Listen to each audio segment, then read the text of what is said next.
narito ang palatuntunang Pulso ng Pilipino. Pulso ng Pilipino. Noon nasa radyo, ngayon nasa internet na. Pulso ng Pilipino. Pulso ng Pilipino. Ito na ba ang tinatawag na malayang pamamahayag? Pulso ng Pilipino. Pulso ng Pilipino.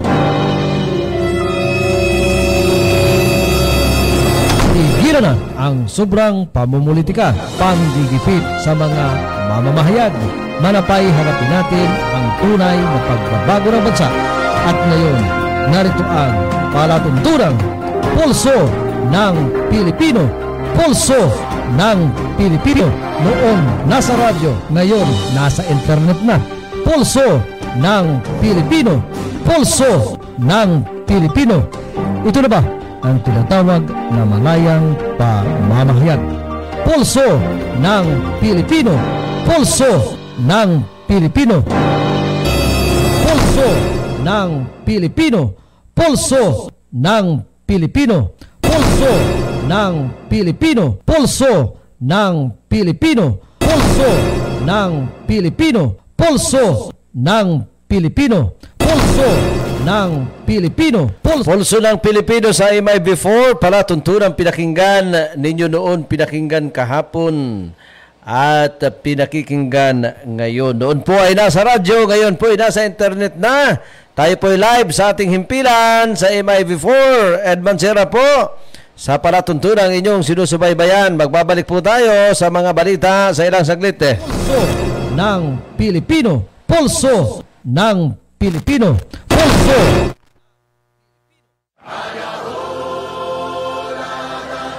Ramdam natin lahat ang kaligayahan ng araw na ito.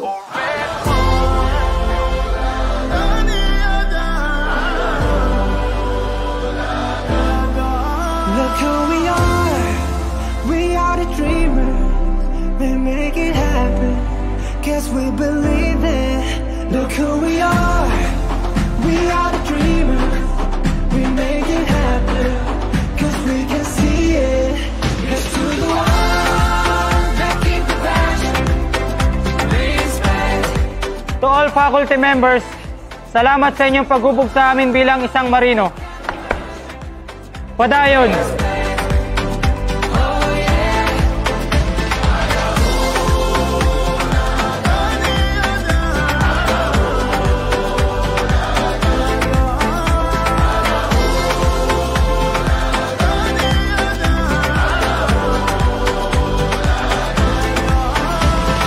Gather round now, look at me. Respect and love the only way. All parents, salamat sa lahat ng inyong sakripisyo. So as a parent, I thank all of you and congratulate all of you because this is now the culmination of your struggle to make your children have a better future because they have completed their education. Believe it. Look who we are. We are the dreamers. We make it happen. Cause we can see it. Let's do the one that keep the passion. Respect. Oh yeah. Let's do the one that got the magic. Respect. Oh yeah.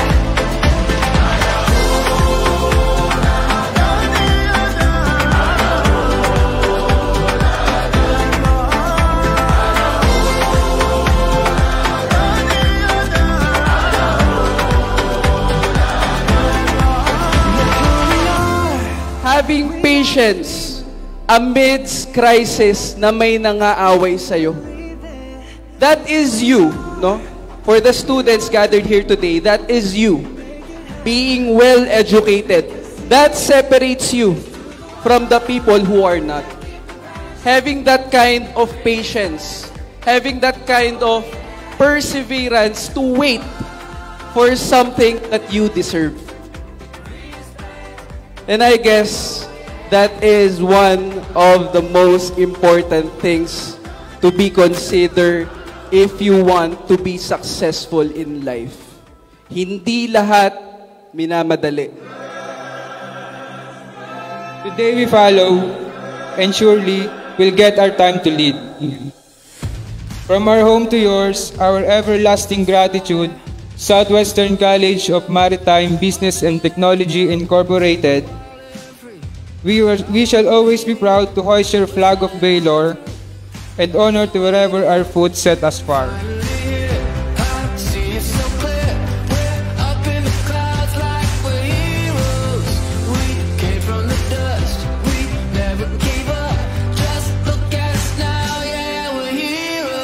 In the maritime world, every journey is a testament to human ingenuity and the courage in the face of nature's might.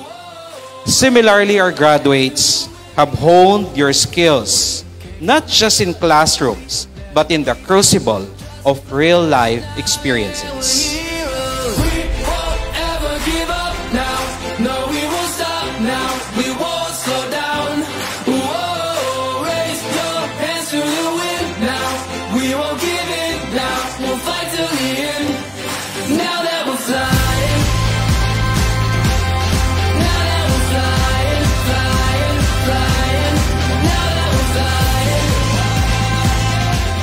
At sa atin pong mga magulang, pamilya, kapamilya, kapuso ng mga nagsipagtapos, maraming salamat po. Maraming salamat pagkat andito kayo at patuloy na binibigyan ng di matatawarang suporta ang inyong mga anak para makamit nila ang inaasam na tagumpay.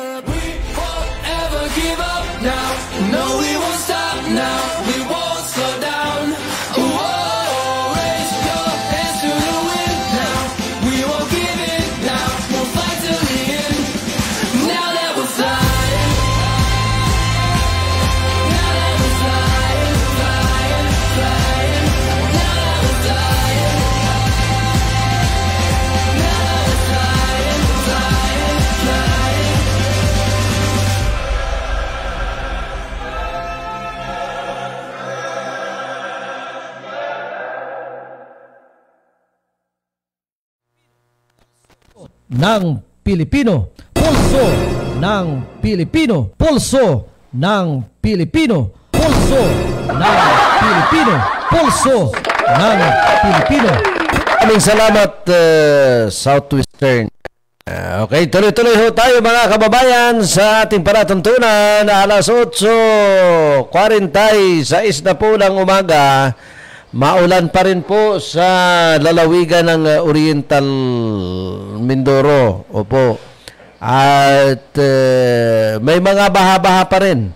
Makikita po ninyo sa iba't ibang Facebook ng mga kababayan natin sa lalawigan.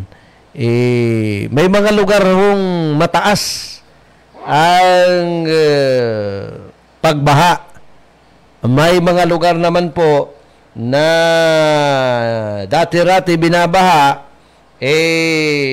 nakatulong yung ilan sa mga proyekto ho ng national government sa pamamagitan po ng mga kinatawan ng local government.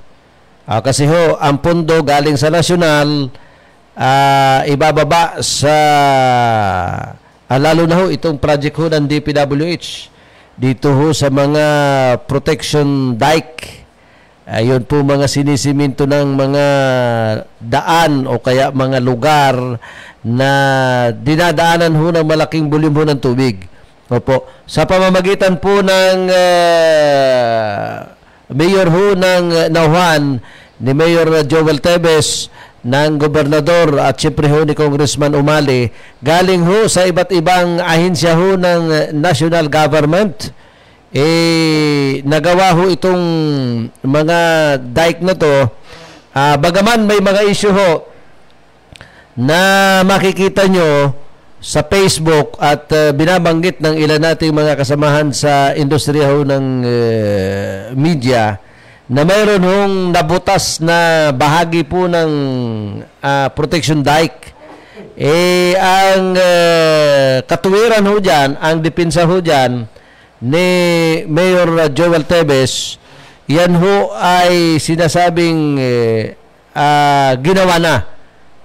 Month of parang 3 o 4 ng July, nitong buwang ito ay nangyari ho yan. At hanggang ngayon ho, maliban lamang dahil mataas ho ang tubig, may mga ginagawa sila para ikangay higit na mas matibay at hindi na sana maulit. Opo. At yung pong pangamba ng ilan daw ho sa mga kababayan natin na maaaring nasayang yung pera ng taong bayan, ng mamamayan, may retention hong tinatawag ito. Yung retention ho, mga kababayan, sa pagkakaintindi natin, sa pagkakaunawa natin, hindi man ganun ka detalyado ang binabanggit ho ng inyong lingkod, mula ho ng i-turnover, itong project na ito, lahat na proyekto ho ng gobyerno na mayroon hong insurance, mayroon hong isang taon. May isang taon, kunyari, tinurnover, tinanggap, turnover, tapos na ho yung project. May isang taon ho na pagitan o duration para ho covered siya ng insurance. Sa loob ho ng isang taon, ito ho'y nasira o anuman ho ang mangyari, ito ho'y gagawin uli ng kontratista. Kaya huwag ikang mag-alala ang mamamayan na sasabihin nila, nasayang yung perang taong bayan. Hindi. Tsaka hahabulin natin kung mayroong pagkakamali ang kontratista o sino man ika sa project na ito, ayon kay Mayor Joel Tevez ho ng Nauhan, hahabulin natin. So covered pa to ng insurance, kaya wala ikang pupwede silang gawin, kundi gawin ito hong project na ito. Pag sinasabing ampaw, okay, ampaw. Ito na. Kung ampaw ang pagkakagawa, ito na yung mga tanong. Nasaan yung supervisor? Yung may kung kasi yan may parang may composite team na pinagsama-sama o kaya pag sinabing composite team, mga kababayan, pinagsama-sama yung ahensya ng gobyerno, private, government, NGOs, isang grupo ho yan, para i-supervise, bantayan itong proyektong ito. Ngayon, kung sincero kayo, nandyan kayo, may composite team kayo, tapos sasabihin nyo ay ampaw, ay anong ginagawa ng composite team? Yun ang anong ginagawa nyo? Kasi yung composite team na tinatawag, ay nandito ho yan, lihitimong mga taga-Oriental Mindoro. Ibig sabihin, wala kayong pagmamalasakit kung nakalusot ito. Kung ito kasi hindi naman ito pwedeng bantayan ho ng bawat mamamayan. Yung talagang literal na babantayan ng mga taga-Nauhan, mga taga-Mindoro. Kaya nga ho may composite team, yung team na yon ang magsusupervise bukod doon ho sa pagsusupervise ng provincial government, municipal government, yung composite team ho, mga kababayan, na sinasabi, ano ho ang inyong pinagagagawa. Kung ito'y maituturing na ampaw, yung tinatawag na hindi substandard. Di ba? Okay.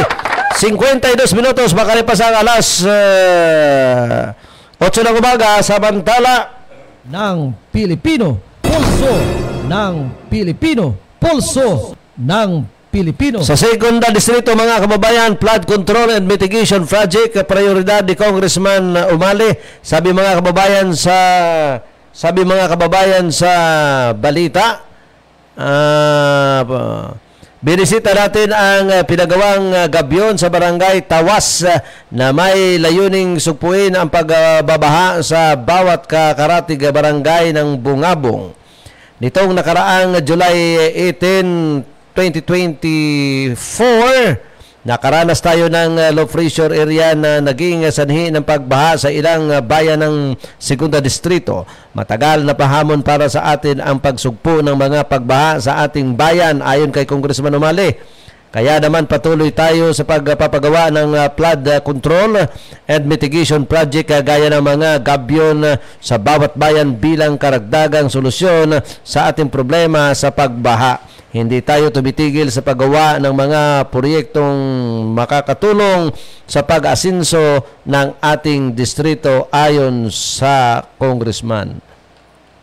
Ligtas na daan paraging una sa serbisyong Umali. Personal po nating naipagkaloob ang kahilingan na 10 solar lights na may kasamang 10 poste na magsisilbing ilaw para sa madilim na daan ng barangay Hagupit, Bungabong sa pakipagtulungan ni Kapitan Francisco Almaris at sangguniang barangay sa atin. Ayon kay Umali, naging posible ang proyektong ito na magsisilbing gabay upang maging mas ligtas ang mga residente sa paglalakbay sa mga daanan. Kaligtasan ng bawat Mindoreño prioridad sa ating serbisyo. Magyuman, tuloy pa rin ang saya sa barangay Odyong Rojas. Hindi naging hadlang ang mas napapanahon para sa patuloy na pagbibigay ng ating saya at saya sa Umali Pabingo Caravan. Isang lucky winner ang nag-uwi ng 5,000 pesos worth pangkabuhayan showcase at may ding mga sinwerteng nanalo para sa iba pang bingo pattern at Lucky 7. Maraming salamat sa patuloy na pagsuporta sa pangunguna ni Kapitan Eva Nartates at buong sangguniang barangay. Congratulations sa lahat ng winners ayon sa Congressman. Pulso ng Pilipinas. Yan po yung mga balita sa atin hong palatuntunan dito po sa palatuntunang Pulso ng Pilipino. Palatuntunan na pinanonood po ninyo noon, pinanood kahapon at pinanonood ngayon. Ed Bansera pa rin ang inyo pong nakakasama sa palatuntunang inyong sinusubaybayan. Pilipino. Hoy, kahapon daw nagsagawa ng SUMA. Yung iba SUKA.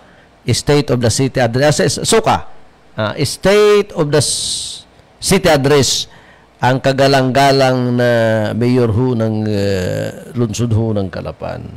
Kanya lang ho, ang highlights sa mga social media na inyong mababasa, siyempre ho, dalawang panig lagi ang balita kasi dalawang mukha po yan lalo na ho yung mga tawag doon, mga sympathizer. Pag sympathizer ka o kaya ikaw ay supporters ng administrasyon, yung mga nanunungkulan o sino man sa isang pangyayari ho na may kaugnayan sa kapakanan ng mamamayan, ito ho yung ito ho yung positibo at negatibong nangyayari ngayon sa panahon po ng bagong teknolohiya ho ng bansa. Mas mabilis pong nagkukomento yun po mga kababayan natin. Kung ikaw ay sympathizer ng isang grupo o ng administrasyon o ng sino mang politiko, naturalmente ho yung pagpupuri at pasasalamat at nandun ka sa panig na yon. Ngayon, kung ikaw naman ay nasa kabila at hinahanapan mo lagi ng butas yung nakaupo, ay naturalmente at oposisyon ka sa isang pampolitikong aspeto ho, mga kababayan, naturalmente ho, negatibo naman ang inyong maririnig, mababasa sa social media. Ngayon, ang tanong, ano talaga ang katotohanan? Dahil may mga nagpo-post, dahil diyan naman ho sa city government, pinipili talaga ang media na pwedeng dumalo sa mga okasyon, sa mga anumang bagay na may kaugnayan ho sa pagtatrabaho po ng alkalde. At mayroon silang sariling media group. Ay natural ho yan. Kahit saan, kahit mayor ka, kahit gobernador ka, kahit congressman ka, minsan ho, may sarili talaga silang media team, mga grupo. At ang iba naman na politiko, ang ibang ahensya ng gobyerno, katulad ng PIA, walang politika ho dyan, kundi doon lang sa kanilang boss sa Malacanang, yung presidente ho ng Pangulo. Pag nangimbita ho yan ng mga press conference, lahat ng media ho ay invited. Dito ho sa city government ay selected. Ngayon, marahil, ang komentaryo ko, maaaring isipin ng mamamayan is one-sided dahil hindi naman talaga natin nasaksihan dahil hindi naman tayo inimbita. Alam nyo, may kasabihan, kapag hindi ka imbitado, pag tulad ng SOMA, SOCA, o anuman hong activities ng gobyerno, naturalmente, kung ikaw ay mediaman, imbitahan ka sa hindi, pwede kang pumunta para sa kapakanan ng mamamayan. Pero yung personality mo, o hindi ka naman ikangay sa isang, parang kwan din lang yan parang birthday lang yan ang kumpare mo. Kumpare mo siya, nag-birthday, hindi ka inimbita, bigla kang dumating, hindi ka komportable. Yun naman ho ang sinasabi natin. Hindi ka inimbita. Mabuti kung lahat ng media hindi inimbita. Ay may inimbitang media. Ikaw lang ang hindi. Kunyari ako lang. O yung pang iba hindi. So, hindi ka komportable. Yung pagiging komportable mo, mga kababayan, dahil tao tayo na nakakaramdam din. Ay naitsapwera tayo. Kaya marahil, ang magiging komentaryo natin, baka isipin ng mamamayan, di mo naman ika nasaksihan Hindi ka naman ika pumunta Ayun. Oo. At may sarili silang kwan may sarili silang media group na sila ang magsasalita. Dito sa atin, ay iniitsapwera naman tayo, wala naman hong problema. Ang sa atin lang, komentaryo na mas malinaw, kaya daw nag-walk out yung ilan. Kasi dalawang kwan ho yan yung mga, naandyan ho sa SUNA kahapon, mayroon pong mga, hindi naman antay walang political sympathy. Hindi sa city sympathy ang tinatawag natin na political sympathy kay Mayor Malo. Iba kasi yung simpatiya mo sa city government kaysa sa politika. May mga pumunta dyan na politically walang sympathy kay Mayor Malo. Yung mga walang simpatiya ho kay Mayor Malo, nabanatan during the city address ng naturang alkalde. Binanatan ho, maging si Vice Bim Ignacio. Binanatan daw di umano ayon sa mga nagpo-post tungkol ho doon sa tawag doon, yung naging makontrobersyal na city budget itong taong ito. Binanatan. Ikaw baga naman ang gisahin. Harap-harapan, di mag-walk out ka. Anyway, pag-usapan ho natin yan sa isang araw dahil siyempre ho, may Black Time radio program ho na pag-aari po ng municipal government naman ho ng Victoria, si kasamang Joey Atuel. Ang tabayan po, taong bayan ang masusunod, taong bayan pala ang masusunod. Ganyan ang city government of Calapan. Hindi naman lahat, paring Lino. May mga part lang na talagang sila ang nasusunod. Hindi naman lahat, hindi naman lahat. Wala na po tayong oras. Opo. Yan, malinaw ha. Simpleng ko lang ho yan. Siyempre, panahon ng politikahan. Ang tabayan na silang saglit. Pulso ng ang palatuntunang laging maasahan ni Joey Atuel. Pulso. Edmond Serra po sa palatuntunang Pulso ng Pilipino na pinanood po ninyo noon, pinanood kahapon at pinanood ngayon. Noon po ay nasa radyo, ngayon nasa internet na, mas higit na mas malawak at mas matatag na online radio sa Oriental Mindoro. Kami po ay naglilingkod sa Diyos, sa bayan at sa tao. Magandang umaga po sa inyong lahat. Ingat! Pilipino, pulso ng Pilipino, pulso ng Pilipino, pulso ng Pilipino. Pulso ng Pilipino. Pulso ng Pilipino. Luzon, Visayas at Mindanao, MI-Before na papanahon sa makabagong teknolohiya sa larangan ng online radio saan mang bahagi ng mundo. Pinapanood, pinakikinggan, Mindoro Internet Broadcast. Mindoro Internet Broadcast.